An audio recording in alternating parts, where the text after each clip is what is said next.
Us today. Hope that you're doing well today and that the Lord's blessing you so well. We are looking at Romans chapter number 8. We're looking at the subject of victory in Jesus. And we have been looking at verse number 18. For I reckon that the suffering of this present time is not worthy to be compared with the glory which shall be revealed in us. We are looking at the promise of glory. We have seen that the believer's reckoned guarantee. And yesterday we looked at the believer's reality of grief. But now I want you to notice the believer's revelation of glory. And so Paul says that he reckoned that the sufferings of this present time, they're not even going to be able to be compared with the glory that's going to be revealed in us. The word glory there is the word we're familiar with. It is the word doxa. It means the splendor, the brightness, the magnificence. In some senses it means the excellence, the preeminence, the dignity, the grace, the majesty. All those are all wonderful words, dear friend, to describe the glory that is awaiting you and I. And I'm glad that there is a glory. As Paul has considered this, remember he's been weighing the sufferings of the present life and the glory that awaits us. And as he considers this, he tells us that we have an undeniable reality. What an undeniable reality that we have. The fact that there is glory that shall be revealed in us. It is an undeniable reality. Oh, don't let anybody ever attempt or ever convince you, dear friend, that heaven's not real. Oh, I know in these last years we've had all kind of things. Books have come out about people that have died and they've experienced heaven, and it seems like the church world's gone crazy over those things. This is what I want to say about it. Friend, I don't need any of those things to convince me that heaven's real. As soon as the Son of God himself says that he's going to go prepare me a place, that's all I need, dear friend. I know it's as good as done. It's a real place. And so there is an undeniable reality for us.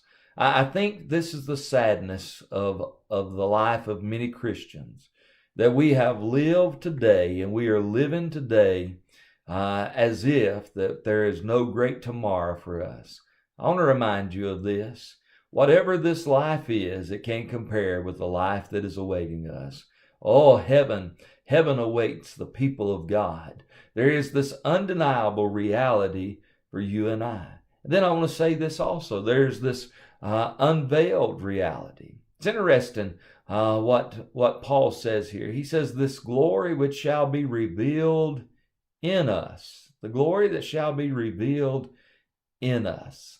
In other words, there's already something eternal that dwells in us. Here's another fact that we ought to consider. One of these days when we get to heaven and we have a glorified body and all things are put right, there's no sin, there's no sickness, there's no death. Friend, when our understanding is complete, when we are no longer looking through a glass darkly, but then face to face we will know as we're known.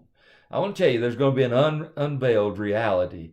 And Paul says it this way, the glory that's going to be revealed or unveiled in us. And it's going to be this, that we had part of heaven all the time dwelling in us.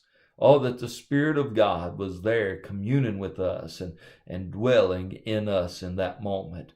Oh, there is glory, dear friend, for that believer. Now, Martin Lloyd-Jones says this.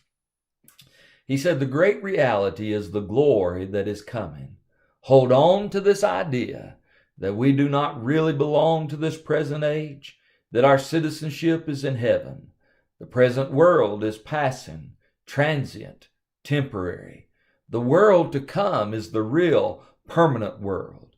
That is the one that has substance and which will endure forever. Oh, how true that is. The Christian can live in victory right now because he knows that there is an awaiting glory for us. This victorious glory is our reality as sure as God himself, for he is the one who has promised it. I hope you'll think about that today. Now, friend, we've come to the end of another week, and we thank God for it. We're looking forward to gathering tomorrow in the house of God with God's people. If you're able, I hope that you make your way to the house of God. Look, if you're in our area in Marion, North Carolina, and you don't have a church home, we want to invite you to come and be a part of our services. We'll meet for Sunday school in the morning at 9:45. We'll have worship service at 11 and again at 6 tomorrow evening. We'd love to have you for any of those. Till the next time, may the Lord bless you